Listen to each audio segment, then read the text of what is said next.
G'day everyone, this is Miami Masterclass episode 21. I'm Ian, and in today's episode we are going to run through July 2017.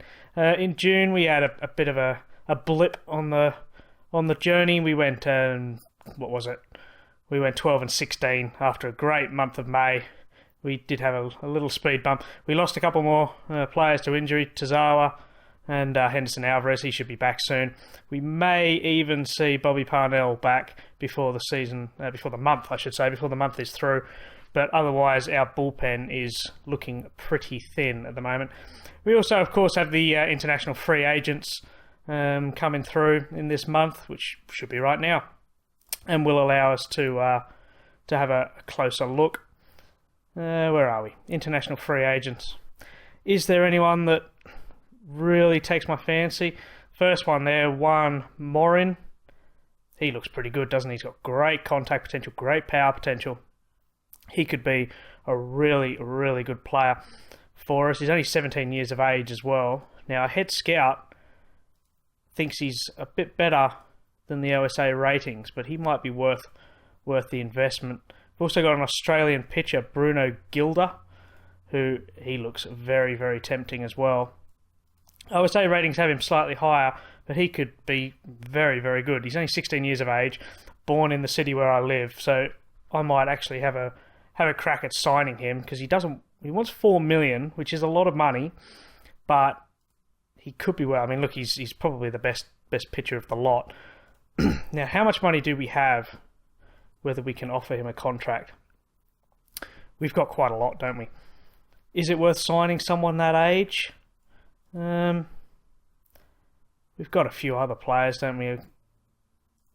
Jose Cavazon's actually got slightly better stamina, and he doesn't want nearly as much money, actually. And then you've got another Australian, actually, Austin Gale, who he's very similar to Bruno Gilder, but doesn't want nearly as much money. So I might actually go for all three of them, really. We've got Cavazon, Gale, and Nava, all three of them, very good. Cavazon would be my ideal pick because of the high work ethic. He wants $950,000, and I'm going to offer him that straight away. I don't want to hopefully we don't have to go into massive, long, drawn-out negotiations. I'm going to offer a contract to Austin Gale, and I'll try and pick up Jose Nava as well, because he's got great stamina. He could be a good long reliever if he doesn't make it in the starters role. And then we got that one Morin, and there's not much else really. He doesn't have a lot of eye potential. You know what? I'm not actually going to go for him because his eye potential is so low. His speed and his stealing are awful.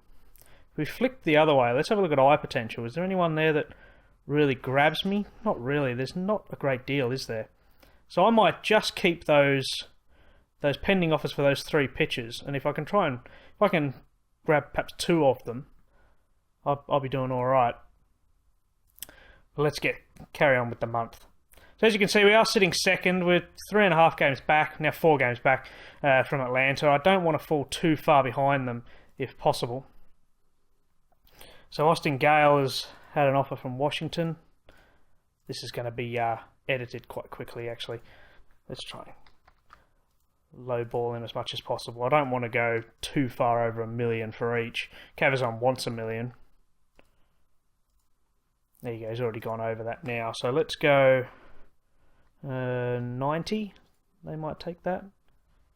But he still wants that. So let's do that one. Let's do 1.1 million. I don't want to go too far over the $1 million if possible, because we could end up really struggling. I'll keep him on 710. Because we've still got a lot of money for free agents, which I really want to use in the off-season, particularly if we do fall away and still don't make the playoffs. It allows me to perhaps pick up a couple of good free agents to improve some of our weaknesses. So we've already picked up Nava, and I'm actually going to throw him straight over into the Dominican Rookie League because I really want to see how he does. Now, Austin Gale, he's got a better offer from the Giants. How much does he want now? He wants 820. What about 800? Would you take 800? No. 820 or nothing for Austin. And Cavazon, he's got an offer from Baltimore. Now, this guy's going really high, isn't he? So what I'll do is I'm going to go as high as 15. I think 1,500 or 1.5 million. And let's see if we can nab him before then. But the important thing, of course, is against the Phillies, because as you can see, we've got Henderson Alvarez has suffered a setback, so he's out for another 6 days. That's a real blow. But the Phillies, as long as we stay ahead of the Phillies by a good 3 or 4 games, if we do have a bit of a slump, then I'm quite happy, with that. Where if we start, only leading by a game or 2, then we have a slump that we could really fall away. And I don't want to do that. I want to sort of stay in the hunt for the wild card spot as much as possible. Now, it looks like we're not going to grab him. Oh, all right. This is my last offer. It's just over the 1.5 million that I said. So this will be my last offer. If we don't get him, we don't get him. But we're playing, 8 games above 500, which is very, very promising. And here's our mid-season review of our goals from our owner. And as you can see, he's delighted with our record and he's pleased that we're managing to score runs over last year. He still wants us to assign an extension to Ivan Nova, who you can see is falling away a little bit. I'll probably, perhaps throw him a 1-year contract, depending on his salary, just to keep the owner happy. He still wants a Cy Young Award winner, which with that free agency cash, we could probably pick up a Cy Young Award winner. He's not happy about Madison Bumgarner in that regard. And our attendance has skyrocketed purely based on our performances, I think. But he's happy with that as well. So he's pretty excited about that one. Our scouting director is about to come out of contract. I don't know if I'll renew him, to be honest. He's good at finding ability, but I don't think he's very good at finding potential. So we might have to let him go. We're also losing our hitting coach and bench coaches as well. I won't go into them now. I'll perhaps do that offline. In terms of the National League voting, we've still only got the one, of course, Jose Fernandez, who's holding his own. I'm surprised Bumgarner actually isn't a bit higher up in that list. As we'll carry on through the month. So we still haven't got them. It looks like Austin Gale, he wants 1.1 million. Obviously someone sees something in him. What do we do? I'll go, this will be my last offer for him as well. Cavazon, I don't think we're going to get him. The Orioles are throwing silly money at him, aren't they? 1.8 million. I'm not prepared to pay that. Not as someone so young, because if he turns out well, then it's money well spent. But if he crashes and burns, then you've thrown 1.8 million away, and that 1.8 million can sign you someone like Nori Aoki or even Martin Prado in free agency. So Henderson Alvarez is ready to come back, and I'm going to throw him straight in the lineup. I'm not going to put him in a rehab assignment. What we will do is we'll see who our worst pitcher is, if I can find the stats one. There you go. Who's playing poorly? James Nigren, he's only made a handful of starts. Tyler Higgins the same. So it's between one of those two, really. I think Tyler Higgins can go back down. So we're going to move him back down to AAA. And then we'll bring up Henderson Alvarez from the disabled list. So we've still got a few days. So we might see Bobby Parnell back, which would be good. I mean, we just need some good players, don't we, in the bullpen? We've lost so many to injury lately. So we didn't get Austin Gale. He signed with the Royals. And of course, we didn't sign Cavazon. He went to the Mets. That's a bit frustrating. Hopefully he doesn't turn out good, because obviously they're in our division. But we've caught up to Atlanta now, and we're only a half a game back. So we're still in with a real chance of winning this division. The Mets are catching up too. The Phillies seem to be dropping away slightly. Even the Nationals are catching up. And there you go. We've actually gone half a game ahead of the Braves now. So this could be back to our the form that we were in May, as Bobby Parnell has come back too. Now he was our closer originally, and then obviously got injured 2 games into spring training. So Nygren's totally out of his depth, so we'll send him back down to AAA. Bobby Parnell now, I'd like to see if Bobby Parnell actually becomes the full-time closer, or whether Tanner Sheppers keeps it. In terms of the National League, we do have, of course, Jose Fernandez. There he is in the final All-Stars team for the National League. And we've actually got the All-Star game today, so I'll just sim through to that game so you can see it, and we'll have a quick look at it. See how Fernandez did. So the American League won it 4-2. 2 runs in the 10th. That must have been a walk-off, surely. Cicchini, there you go. He was the guy that I looked to trade from the Red Sox at the beginning. He did. He got a 2-run walk-off home run in the 10th. That's all right. But yeah, Jose Fernandez, he pitched 1 inning, gave up a hit. So he was our lone player. And there you go. Francisco Lindor, obviously the highlight. But we are playing very, very well. We're actually got is that the 3rd best record? Yeah, behind the Pirates and the Cubs, who are in the same division. The Cubs are really doing very well, aren't they? But as long as we don't drop too many games, we really don't want to let the Mets back into this, as it looks like we have just lost a couple. We really don't want to let the Mets, Nationals, or Phillies catch up to us. If it's between us and the Braves, then I think we have a real opportunity. As we've got a trade proposal as well from Boston.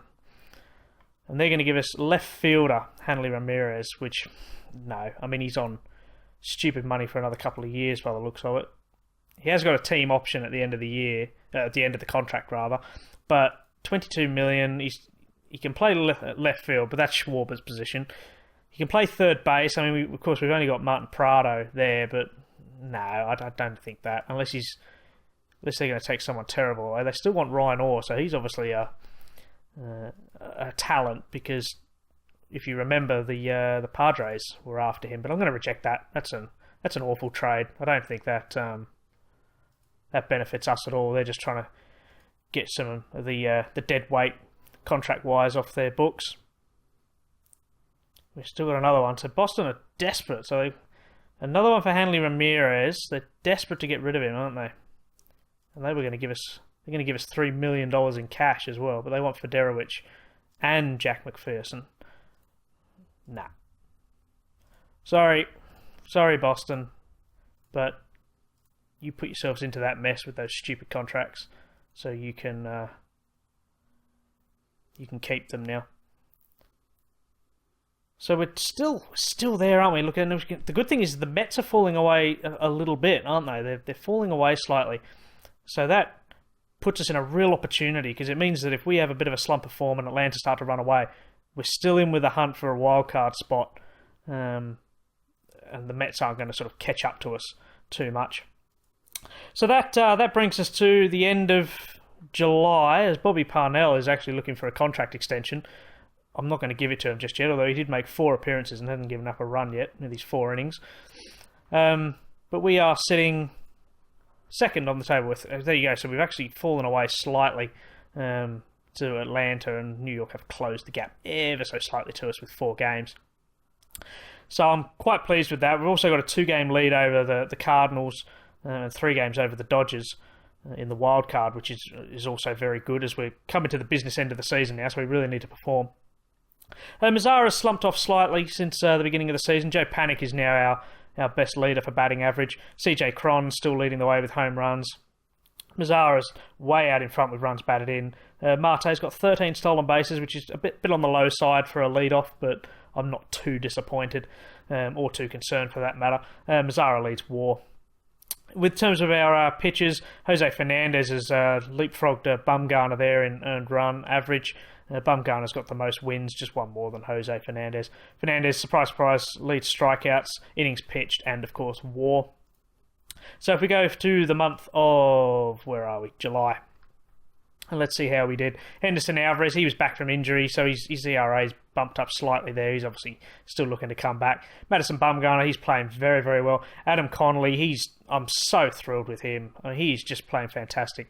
He came up last year, remember, in the expanded rosters of September, and he played extremely well. So he earned his spot in the rotation, but I'm always a bit apprehensive about giving new guys a crack, and he's proved me wrong massively. Jose Fernandez, he's playing very well, 255. Ivan Nova actually did very well for the month, as well. He went 3-1 in his 4 games. too. In terms of the bullpen, we've got a couple of players back. We're doing a bit better. Bobby Parnell has come in from 4 games and made 3 saves. Very happy to see him back in that closer role. Jake Thompson, he's in a cold streak. He's doing very, very poorly. Tanner Sheppers, he's as good as he always is. Matt Ramsey, Joe Ortiz, putting up very good numbers. Boone Logan has been a major disappointment this year. As I mentioned in the last episode, I really thought he was going to come in and do fantastically well, but for $3.5 million, we're not getting value for money from him.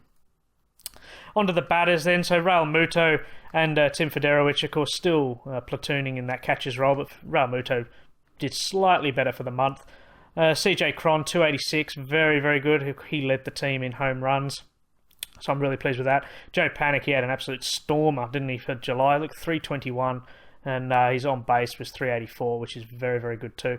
Valdespin and Iglesias, of course, those two are backups and nothing more than that, but they seem to be holding their own. Valdespin is perhaps slightly out of his depth, and I could perhaps look at trading him away. It's trade deadline today, of course, so I mean, if we're going to do it, it'll have to be offline now.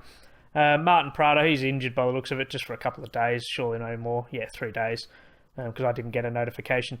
He only played 6 games, and he did 278, so he's perhaps on the way out slightly. Perhaps Iglesias is getting the nod. Ketel Marte, he did very well too, 260. He's always there. He's just a good, solid contributor every single month. Kyle Schwarber, he had probably his best month so far for the year. Abraham Almonte, we didn't really talk too much about him in the last month because he barely played for us, but he's posting 253. I'm not too disappointed about that. Did hit 2 home runs, and he actually came second behind Mazzara in runs batted in, which is very promising too. And the same for walks, actually. He came second behind Mazzara, which brings me on to Mazzara, of course. He's on fire, isn't he? He has cooled slightly since the beginning of the season, but he's still absolutely carving it up. So that brings the month of July to a close. We've done all right, haven't we? How did we go for the month?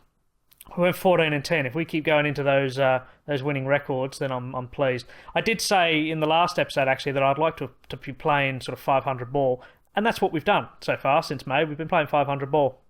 So I can't really complain about that.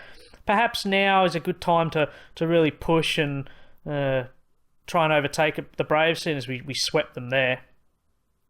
Of course, we do have to play them a few more times, probably not till September. Yeah, there we go. We've got a 4-game series against them in September and then 3 games there in October.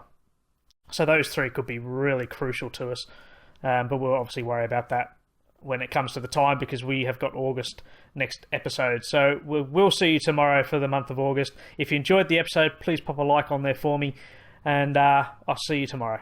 Thanks for watching.